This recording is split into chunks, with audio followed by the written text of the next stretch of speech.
Bem, o texto que lemos, Salmos 51, versículo 12, conta a história, foi o próprio Davi que escreveu esse salmo, após ele ter se arrependido do seu pecado. Amém? Não foi apenas um ou dois pecados, foi uma temporada de pecados. Aleluia. Deixou de ir na guerra, se envolveu com Batseba, tentou encobrir o adultério, fazendo com que Batseba se envolvesse com seu esposo, não deu certo. Planejou uma forma de assassinar o seu esposo Urias, deu certo, mas Deus não deixa as coisas assim. Amém. Então eu estava a pensar nessa história e eu pensei, pastor, se Urias não morresse na guerra, Deus iria fazer o filho de Batseba sair com a cara de Davi. Só para todo mundo ter a certeza que esse não é filho de Urias, é filho de Davi. Amém? Porque pecado não é para nós encobrirmos. É para trazermos na presença do Senhor, é para trazermos diante de pessoas idôneas que poderão nos ajudar, nos orientar e alcançarmos da parte de Deus o perdão. Aleluia? E nesse período em que Davi esteve nessa temporada de pecados, várias coisas aconteceram com Davi. E o que Davi ele escreve aqui, após ele se arrepender, após ouvir as palavras de Natan, que chamou a atenção a ele, o que Davi fez foi essa oração. E no meio dessa oração ele falou o que nós lemos aqui no versículo 12: torna a dar-me a alegria da tua salvação. Ou seja, Davi estava levando um estilo de vida que, quando ele caiu em si, ele deu conta que ele havia perdido algo importante, algo essencial na sua vida, que era essa alegria da salvação. Aleluia? E é isso que eu quero falar nesta manhã, sobre a alegria. Mas eu quero falar sobre 4 pontos. Primeiro, os inimigos, 3 pontos. Os inimigos da nossa alegria. Segundo ponto, substituto da nossa alegria. E o terceiro ponto, a razão da nossa alegria. Amém? Amém. No nosso dia a dia acontecem várias coisas. E dentre essas várias coisas, parece que tudo, se nós prestarmos atenção, parece que tudo trabalha, tudo coopera para retirar aquilo de precioso que Deus colocou em nós, essa alegria. Essa alegria que, em meio às lutas e dificuldades, nós conseguimos ter sempre um sorriso no nosso rosto, e as pessoas olharem para nós, pô, nem parece que estás a passar por essa situação. Nós pensamos, se soubesses, mas ainda assim nós continuamos com uma alegria. E por conta dessa alegria, o inimigo não está satisfeito. E se levanta e ele usa 3 ferramentas como inimigo para a nossa alegria, para nos roubar a alegria. E esses 3 inimigos são estresse, depressão e ansiedade. O estresse nós conhecemos. O nosso dia a dia é um corre, fazer isso, fazer aquilo, enfrentar um engarrafamento. Para aqueles que vivem lá longe e trabalham aqui na cidade, é uma luta chegar até aqui, tem que acordar de segunda a sexta-feira, 5 horas, para ver se conseguem chegar aqui na cidade a tempo. E quando chegam aqui na cidade, é uma luta para encontrar sítio para estacionar. Depois ainda tem que enfrentar o estresse do chefe, do patrão. Depois é o preço da gasolina que subiu. É muito estresse. É tanto estresse que nós não conseguimos mais ter as nossas ideias no lugar. Nós que tínhamos a tendência de responder os outros de forma amável, nós passamos a responder de forma amarga. Nós passamos a responder de forma ríspida. E isso é muito notório quando nós vamos, por exemplo, nas repartições públicas para tratar um documento. Nós não entendemos porquê, não fizemos nada na pessoa que está a atender, mas ela já nos responde como se nos conhecêssemos há muito tempo e tivéssemos problemas pendentes. Tudo isso por quê? Por causa do estresse. O estresse é tanto que acaba por nos tirar o foco daquilo que verdadeiramente é importante na nossa vida. Nós começamos a nos preocupar com coisas mesquinhas. Me pisaste, não estás a ver que me pisaste? Olha só, e agora? Foi só algo simples. Você pode simplesmente limpar o sapato e passou. Mas não, aquilo se torna o centro de uma discussão. Eu acredito que todos nós aqui já presenciamos lutas no engarrafamento. Homens que abandonam o carro, saem para ir lutar, fazer e desfazer. Tudo isso por quê? Porque nós vivemos uma pressão tal que nós não conseguimos entender. Esse é um dos primeiros inimigos que luta para roubar a nossa alegria. Aleluia? A necessidade de nós nos concentrarmos, termos um sítio quieto, um momento só nós e Deus, onde nós vamos entregar tudo nas mãos de Deus e confiar, a fim de que o estresse não faça pressão nas nossas vidas. O estresse é algo tão complexo que, apesar de ser uma pressão mental, mas os seus sintomas podem acabar por se manifestar em manifestações físicas. Nós podemos sentir constantes dores de cabeça, podemos começar a sentir alterações na nossa pele, começamos a ter problemas na pele, começamos a ter problemas de visão. Há quem do nada engorda, há quem come bem, mas nunca engorda, sempre magro. Tudo isso por quê? Por causa do estresse. É uma pressão psicológica tão forte que acaba por influenciar no nosso físico. E esse é o primeiro inimigo da nossa alegria. Convém nós fugirmos. Como fugir do estresse? É sempre procurar um lugar silencioso, só nós e Deus. E nós, antes da pregação, oramos que uma coisa eu peço ao Senhor, que eu possa estar na casa do Senhor todos os dias. Aleluia. Que na presença do Senhor possa ser o sítio onde nós encontramos essa paz, essa alegria, aquilo que vai tirar de nós todo esse estresse. Se calhar sempre que nós sentirmos que estamos debaixo desse estresse, nós possamos ir num lugar silencioso e fazer uma oração. Senhor, entrego a Ti todas as minhas preocupações. Aleluia. E certamente Deus é aquele que vai colocar a paz. O próprio Jesus Cristo, Ele disse: dou-vos a paz, a minha paz eu vos dou. Não a dou como o mundo a dá, mas é uma paz totalmente diferente. É uma paz que desde 8 horas até 17 horas, se calhar a hora de ir para casa, os nossos colegas não vão entender, mas a colega fulana está sempre alegre, está sempre feliz. Estamos aqui com essa pressão toda. O que é que se passa? É que nós não temos o foco da nossa vida naquelas coisas, mas o foco da nossa vida é Deus. Amém.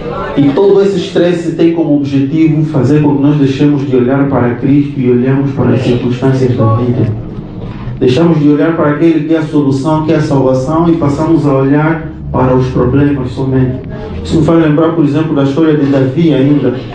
Quando ele chegou no campo de batalha, ele encontrou todo mundo com medo. Vou já usar a palavra estressado. Por quê? Porque lá do outro lado do inimigo tinha Golias, um gigante, que num espaço de 40 dias estava a fazer afrontas. Quem dentre vós é o mais forte? Vem, me enfrenta, vamos lutar. Quem ganhar, acabou a guerra. E imagina a pressão sobre Saul, que era o rei. Saul a ver, pô, Golias é grande. Se eu for lá, eu vou morrer. Mas eu também sou o rei, não posso mostrar medo. Tudo isso estresse em cima de Saul. Mas esse estresse se apoderou de Saul porque Saul deixou de olhar a Deus e passou a olhar para as circunstâncias. Até o momento que chegou um menino chamado Davi, que não olhava para as circunstâncias, ele olhava para Deus. Ele disse: quem é esse incircunciso que ousa enfrentar o exército do Deus vivo? Eu vou lá e vou derrotar. Se fosse nos dias de hoje, ele usou uma palavra bonita: não se turbe o coração. Ó rei, não se turbe o vosso coração.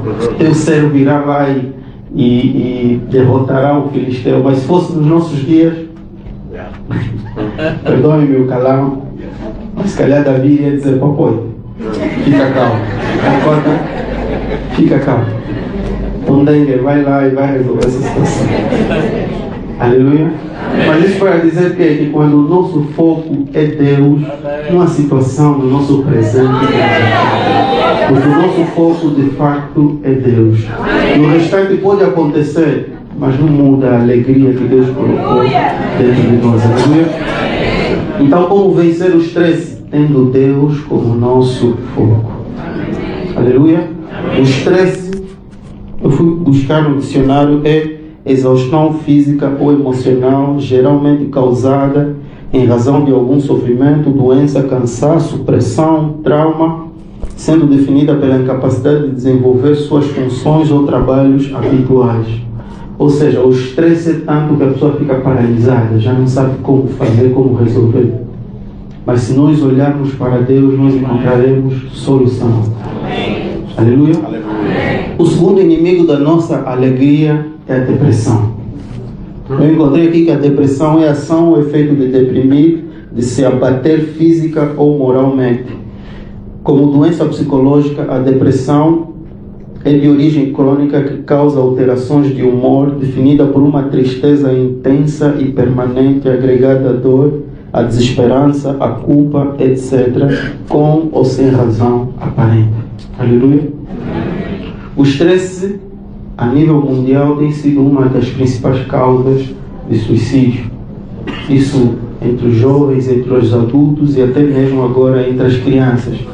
Crianças de 11 anos, já não sabemos porquê, deixam um bilhete: estou cansado dessa vida. Ele ainda nem viveu nada. Ainda nem viveu nada, mas já está cansado dessa vida e se mata. E eu coloquei aqui que depressão é excesso de passado. Na maioria das vezes o deprimido é aquele que não consegue olhar para frente, não consegue olhar para o seu presente, ele vive olhando para trás. Tudo isso motivado por algo que aconteceu lá atrás, que não foi bem resolvido, e ele continua até a data presente a se corroer por causa daquilo. Eu deveria ter feito isso. Hoje, se calhar, para quem é pai, tem seus filhos andando nos caminhos da perdição. E isso tem sido algo que tem causado depressão em nossos corações. A pessoa já não consegue dar um passo. Por quê? Porque de forma constante se culpa que o que aconteceu, o que está acontecendo com o seu filho é culpa dele, do que ele deixou de fazer lá atrás, e ele não consegue mais dar um passo para frente. Se calhar hoje muitos olham para a sua condição social, financeira, dizem: se eu ouvisse a minha mãe lá atrás, estudasse e fosse obediente, e me esforçasse, trabalhasse, deixasse a diversão para depois, se calhar hoje seria diferente. E a pessoa leva toda a sua vida baseado lá atrás, com o passado. Então a depressão é também um dos inimigos da nossa alegria. Trabalha com todas as forças para garantir que o nosso dia a dia seja o mais miserável possível. Se nós olharmos para a Bíblia, vamos encontrar um homem que passou tudo que se calhar, o somatório de tudo que se calhar nós aqui poderíamos contar, que já passamos de problema. A Bíblia fala de Jó. Amém.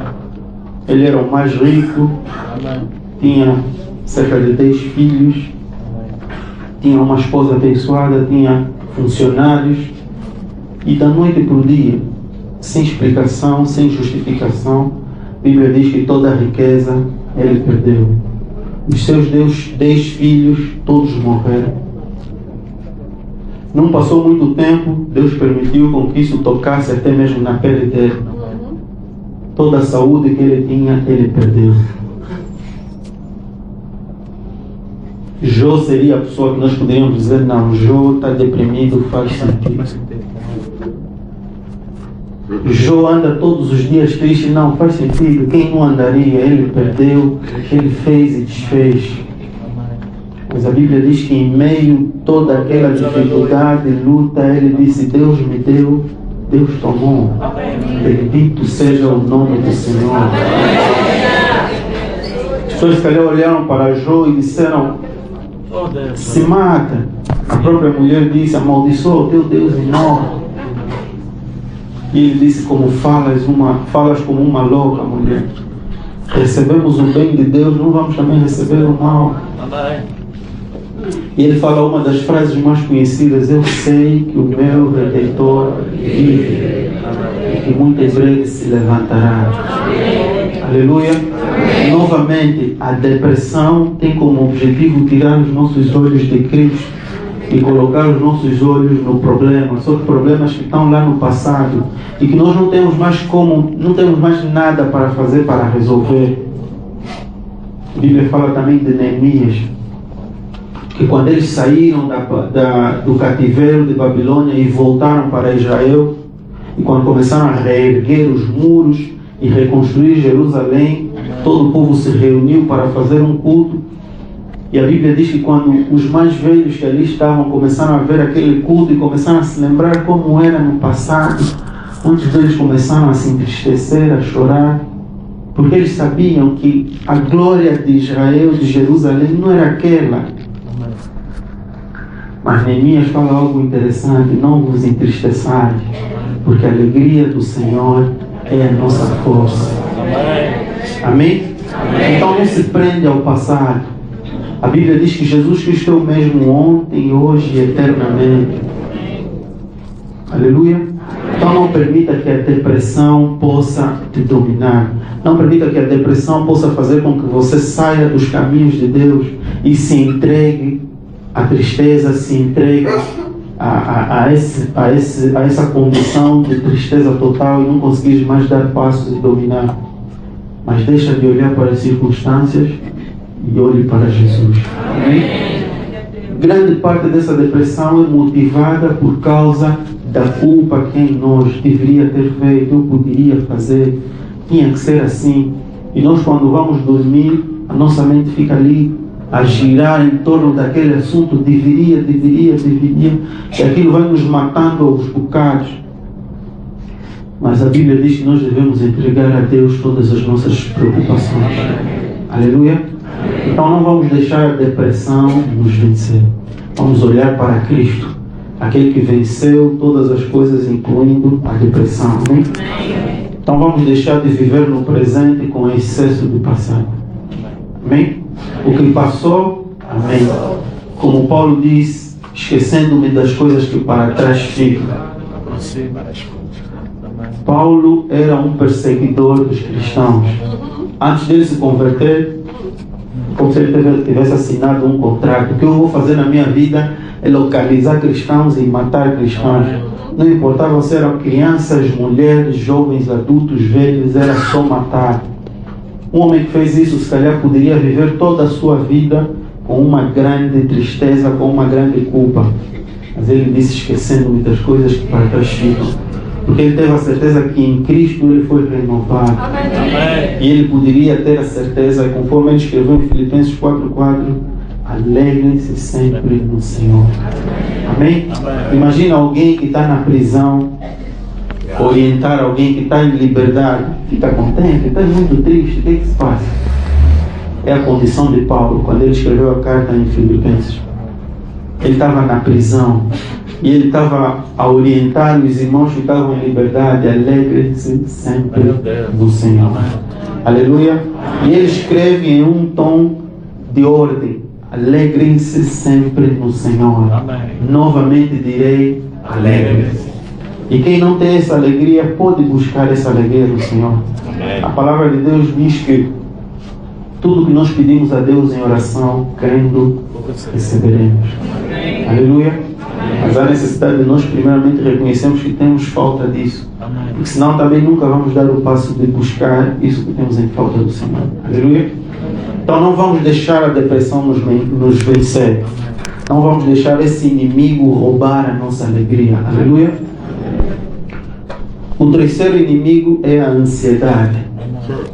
A ansiedade é o desconforto físico, psíquico, agonia, aflição, angústia, desejo intenso e impetuoso, impaciência, avidez, ausência de tranquilidade, medo, receio, condição emocional de sofrimento definida pela expectativa de algo inesperado e perigoso que aconteça, diante do qual o indivíduo se acha indefeso. Nós vivemos num país em que a condição financeira, social desse país é totalmente incerta. Nós estamos todos aqui fazendo planos, mas amanhã podemos receber uma notícia que olha, tudo mudou. Agora o Kwanza que está 800, já é 100 mil Kwanzas, 150 mil Kwanzas. E todos os planos que nós tínhamos feito ontem, hoje caiu tudo por água abaixo. E por conta disso nós vivemos numa incerteza. Há quem quer casar, mas não consegue dar esse passo. Porque não sei o que vai acontecer amanhã, então vou só ficar aqui no meu canto, não vou fazer nada. Isso mostra novamente que os nossos olhares não estão fixos em Deus, mas estão fixos nas circunstâncias. A Bíblia diz em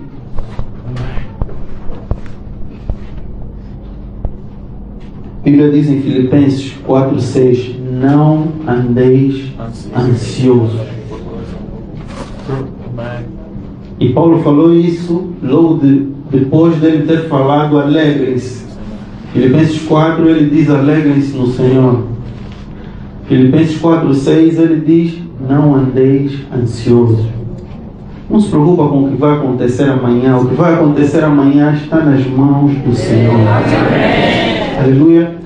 O próprio Jesus Cristo, no Sermão da Montanha, em Mateus 6, a partir do versículo 25 até o 34, Jesus Cristo ele vai falando a respeito das coisas do nosso dia a dia. Jesus Cristo disse: ninguém aqui consegue acrescentar um dia a mais ao seu dia de vida. Ninguém consegue transformar um cabelo preto em cabelo branco. Ninguém pode alterar as coisas conforme elas devem ser. Só Deus está no controle de tudo. E essa ansiedade sobre o amanhã tenta tirar Deus do controle. Nós queremos estar lá nós no controle das coisas. E não é assim que deve acontecer.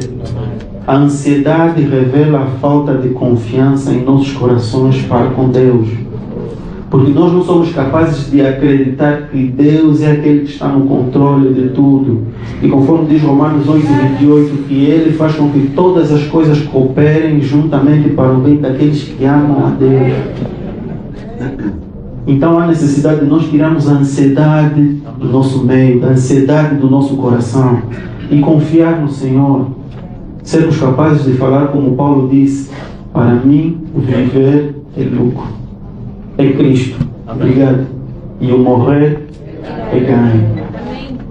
Não importa o que vai acontecer. Cristo me basta.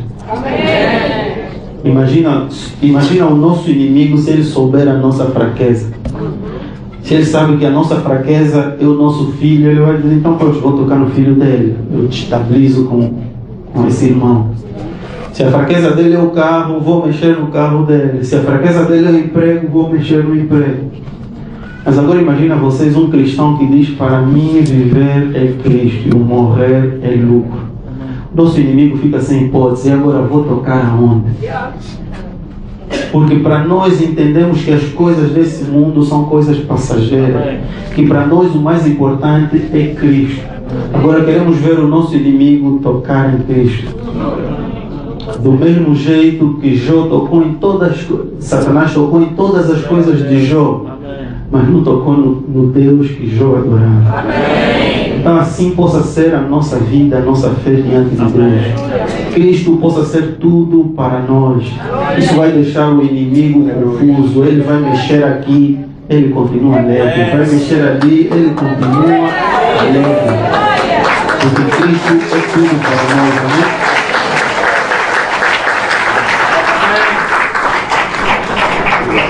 Ainda em Lucas 10, 38 e 42, vamos ver a história de Marta e Maria. A Bíblia diz que Jesus Cristo foi visitar essa família e Marta ficou toda atrapalhada. E agora tem que fazer isso, tem que meter isso aqui, tirar ali. Jesus veio, e agora como é que vamos fazer? E Marta foi diante de Jesus e disse: Marta, Jesus, Maria não está fazendo nada, ele diz para me ajudar. Jesus Cristo disse: Marta, Marta, estás preocupada com muitas coisas. Estás ansiosa. Maria se preocupou com a coisa certa, que não vai ser tirada. E é a única coisa que no final do dia devemos nos preocupar. Estar aos pés de Jesus Cristo. Nós podemos estar em qualquer outro lugar, mas estar aos pés de Jesus Cristo é o mais importante. Aleluia. Então não vamos deixar a ansiedade tirar a nossa alegria. Amém? Amém? Jesus Cristo é a nossa alegria. Passando para o ponto a seguir, para aproveitar o tempo, nós temos também o substituto da alegria. Quando a depressão, o estresse e a ansiedade trabalham em nós e conseguem vencer a alegria de Deus em nós, fica um espaço vazio. A necessidade de substituir com algo. E esse substituto é um entretenimento. Uns se entretêm com bebidas alcoólicas, outros se entretêm com filmes, séries, novelas. E nós colocamos, o entretenimento é tanto que nós acabamos por esquecer da alegria do Senhor. Porque o entretenimento é como se fosse uma anestesia e nos faz pensar que está tudo bem. Amém. Acho que todos nós aqui estamos familiarizados com memes. estamos constantemente a partilhar nos Facebooks e WhatsApps. Teve um meme que eu vi, alguém disse, eu até poderia sair do país, mas quando chega sexta-feira, parece que o país está bom. Ou seja, de segunda a quinta-feira ele está consciente. Mas chega sexta-feira, o entretenimento é tanto que ele fica anestesiado, o país está bom. E acontece a mesma coisa nas nossas vidas. Nós temos problemas, sim, temos problemas. Vamos fugir dos problemas? Não, vamos enfrentar. Com Deus somos mais que vencedores. Mas o que acontece às vezes é que por causa do entretenimento nós começamos a achar que não, tá bom. Levamos uma vida de pecado, não, tá bom. Porque afinal de contas as coisas estão a correr bem. É sexta-feira, está tudo bom. Parece que não temos preocupação. Parece que vai tudo bem. Mas na realidade está tudo mal. E quando temos um choque com a realidade, acabamos por ir em um dos extremos. Ou ansiedade, ou depressão. E acabamos por nos envolver com o entretenimento de tal forma que nós esquecemos de tudo. Esquecemos de olhar para os problemas e procurar solução para os problemas. E muitas vezes nós usamos até mesmo o culto como entretenimento. Aquilo que nós devíamos fazer aqui para dar a Deus, nós queremos vir aqui para receber. E quando saímos, nós queremos questionar, o culto não estava bom. Mas o culto não é para nós. O culto é para Deus. Amém. Imagina um pai, uma mãe, que tem que cuidar do seu filho. Cuidar do seu filho não vai ser fácil. O filho, por todos os cuidados que vai receber, ele vai se sentir confortável. Não, meu pai mesmo, sim senhora. Mas para o pai vai ser luta, vai ser um sacrifício ele garantir todos os dias aquele conforto para os seus filhos. Por quê? Porque há responsabilidades, há deveres a cumprir. Mesma coisa às vezes no culto. O culto nós viemos para dar para Deus. Nós viemos para reverenciar aquele que era, que é e que é. Nós viemos para dizer que Jesus Cristo é o mesmo ontem, hoje e eternamente, e que Ele é o único digno e merecedor de toda a honra, glória, louvor e adoração. Mas não, nós viemos no culto com o sentido de que não, eu vou receber. Não gostei daquele louvor. O louvor não era para nós, era para Deus. Não gostei da forma que cantaram. Há necessidade de cantarmos bem, sim. Mas o louvor não era para nós. Nós às vezes só conseguimos ouvir a voz desafinada do irmão ou da irmã, mas não conseguimos ouvir a melodia linda que está saindo do seu coração, porque está saindo com toda a sinceridade, com toda a verdade. E muitas vezes carregada de sofrimento por coisas que acontecem no dia a dia, mas ele está ali a fazer aquilo para Deus de todo o coração.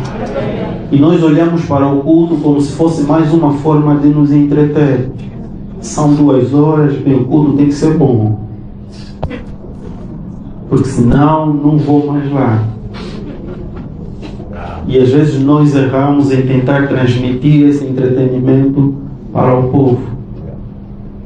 De tal forma que as pessoas começam a se sentir entretidas no culto. Só diz, não gosto dessa igreja. Nessa igreja, muito morto. Eu vou ir lá naquela igreja quando começam a louvar. Nós estamos a levar em consideração já aquilo que nós sentimos a nível de entretenimento. Nós não estamos aqui no culto para receber, mas para dar. Amém. Aleluia.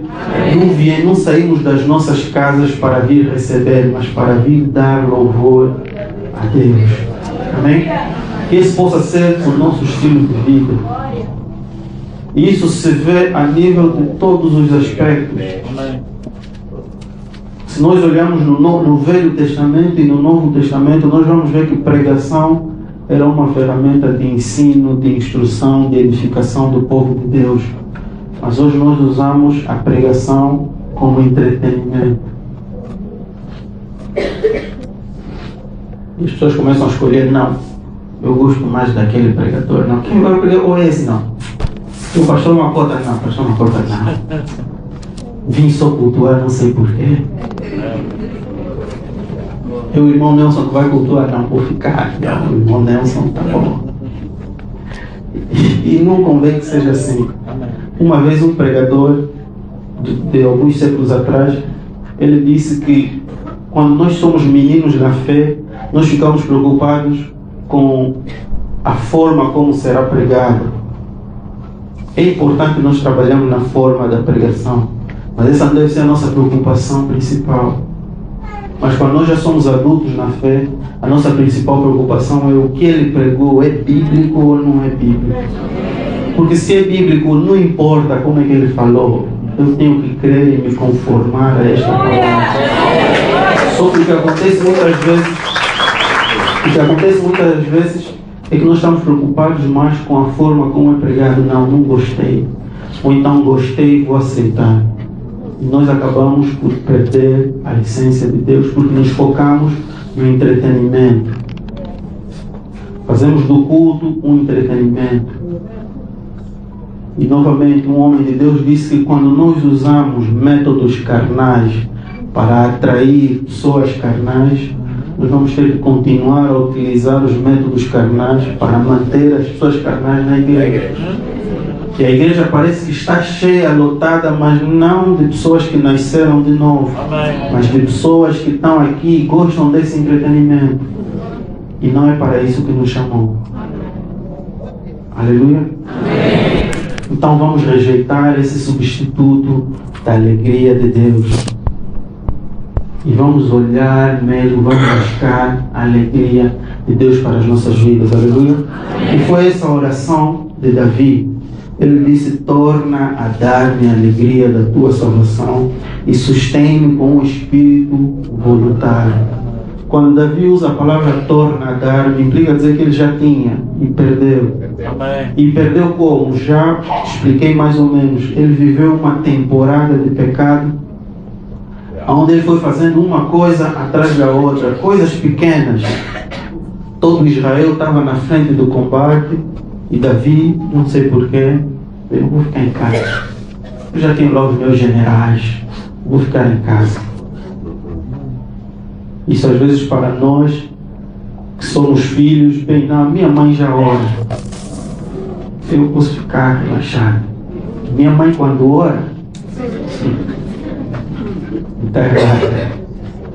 Não devemos deixar os outros irem na frente da batalha e nós ficamos em casa, no palácio relaxado. Vamos também lá. Muitas vezes é porque nós, pais, nós os generais que estamos aí na frente da batalha, erramos. Nós dizemos: não, pode ficar ali, fica descansado, eu vou orar por ti. Não, vamos orar juntos. Como o nosso pastor Macota tem dito nas entrevistas, ele pergunta: você mesmo que vai orar por ti? Depois dele contar todos os problemas, você mesmo agora é que vai orar por ti. Porque ninguém melhor do que você, que sabe a dor, as necessidades, os problemas, entrar na presença de Deus e pedir com um coração sincero. Aleluia. Aleluia. Amém. E Davi, ele ficou em casa, relaxado, com as suas concubinas, na boa vida, vinho, uvas, enquanto os generais estavam lá a perder a vida por Israel. E naquela distração toda, naquele entretenimento todo, Davi olha no terraço, Batseba. Quem é aquela moça? É bem bonita aquela moça. Manda vir. Eu sou rei, quem é que vai falar não? A Bíblia diz que trouxeram Batseba, ele se envolveu com Batseba e daquele envolvimento gerou um filho. Se não acontecesse nada, se calhar Davi iria limpar, lavar as mãos. Também já não me lembro nada que aconteceu, amém? Graças a Deus. Mas acho que Deus, eu diria que Deus foi misericordioso em permitir com que aquilo acontecesse. Porque há coisas erradas que acontecem nas nossas vidas como consequência do nosso pecado que parece ser misericórdia de Deus. Porque se aquela coisa errada não acontecesse, aquele problema não surgisse, nós nunca iríamos nos dar conta que estamos aí no caminho do erro. Iríamos continuar a levar a nossa vida de pecado normalmente. E Davi viu aquele problema, ficou atrapalhado, tentou ver uma forma de resolver. E a forma de resolver, a primeira que ele pensou foi: bem, vou chamar o marido dela para vir e se envolver com Batseba. Mas aquele homem estava focado. Eu não posso estar aqui a me entreter enquanto que Israel está lá na frente de combate a lutar pelo Deus Altíssimo. Não posso. E a Bíblia diz que Urias, como não aceitou se envolver com Batseba, foi enviado de volta para a frente de combate, e lá ele acabou de morrer, tudo já predefinido, tudo já planejado pelo próprio Davi, com o objetivo de matar aquele homem e ele novamente aparecer na frente da fita como se fosse um bom rei. Bem, essa serva perdeu o seu filho, o seu marido, então eu vou tomar ela como esposa para consolar, e todo Israel iria ver: pô, não, nosso rei mesmo, sim senhora, nosso rei é boa pessoa. Mas na realidade fazia parte da temporada de pecado que Davi estava a viver, com o intuito de continuar a encobrir o seu pecado. E isso foi fazendo com que ele perdesse a alegria da salvação. Ele só se deu conta ao quanto ele estava distante de Deus quando diz a Bíblia que o profeta Natã apareceu diante dele e contou uma parábola. Havia um rei, havia um homem que tinha muitas ovelhas e recebeu uma visita, mas aquele rei não quis usar nenhuma das suas ovelhas, decidiu usar a ovelha de um homem que só tinha aquela única ovelha. E Davi, indignado, disse: esse homem tem que morrer.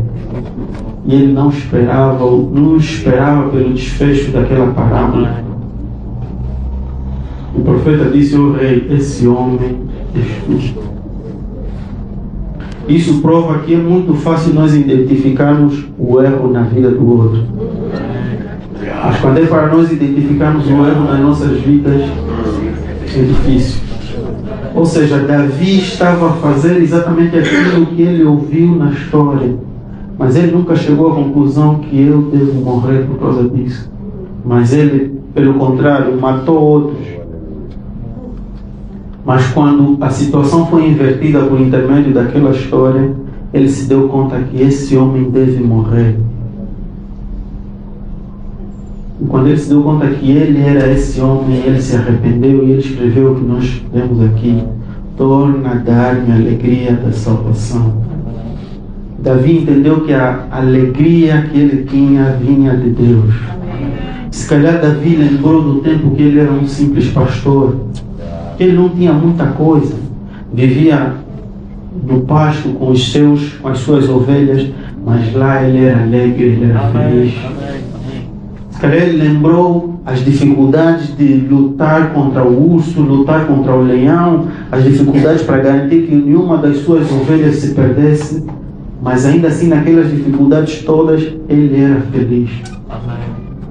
Ele se calhar lembrou quando ele desafiou Golias, foi uma luta, quase perdeu a vida se calhar, mas ainda assim ele era feliz. Ele se calhar lembrou do tempo em que Saul lhe perseguiu. Houve momentos de tristeza, sim, mas a alegria da salvação jamais tinha se retirado do seu coração, porque ele sabia que Deus era com ele. E quando Deus é conosco, nada mais importa. Mas ele, quando chegou naquele momento, ele entendeu que eu perdi o mais importante de todas as coisas que eu tenho, que é Deus. Mas nós só vamos chegar a essa conclusão quando nós entendermos que Deus é o mais importante nas nossas vidas. Por vezes nós fazemos um acidente, estragamos o carro, e isso afeta totalmente a nossa alegria, o nosso ânimo. Isso revela que aquele carro era a razão da nossa alegria. Nós temos os nossos filhos, perdemos os nossos filhos, coisas tristes que acontecem na vida. Podemos ficar tristes por um tempo, mas logo é necessário nos levantarmos e continuarmos a prosseguir. Mas muitos de nós não conseguimos. Isso revela que aquele filho era tudo para nós. Deus tem que ser tudo para nós. Deus tem que ser tudo na nossa família. Deus tem que ser tudo no nosso emprego. De tal forma que se nos tirarem tudo, nós conseguimos nos reerguer com alegria e dizer obrigado, Deus, por mais um dia. Aleluia. Porque Deus é a razão da nossa alegria. Se calhar nós estamos aqui e nós temos razão da nossa alegria em muitas coisas. No emprego, no trabalho, na nossa esposa, no nosso esposo, no nosso namorado. E vivemos de uma forma como se eu perder isso, a minha vida acabou. Mas não. Nós podemos perder tudo nessa vida, a nossa vida não vai acabar. Porque a nossa vida ela deve estar escondida em Cristo Jesus. Aquele que morreu na cruz, aquele que ressuscitou, neste momento está sentado à destra de Deus, intercedendo por cada um de nós. Se nós até o momento tínhamos vivido diferente disso, há necessidade de nós nos arrependermos à semelhança de Davi e pedirmos, Senhor, torne a dar a alegria da salvação. Porque nada mais nesse mundo importa se nós não tivermos Deus. Mas se nós tivermos Deus, tudo vai bem. Aleluia. Então convido já a igreja a curvar a cabeça. Por alguns minutos refletir sobre o que foi dito. Refletir sobre o que foi dito.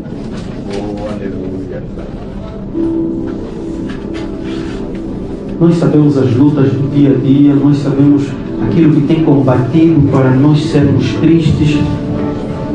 Nós sabemos aquilo que nós temos colocado em substituição da nossa alegria. Mas a chamada hoje é: Deus é a razão da nossa alegria. Então vamos orar louvar novamente, dizendo: uma coisa eu peço ao Senhor, que os meus pés possam estar em tua casa,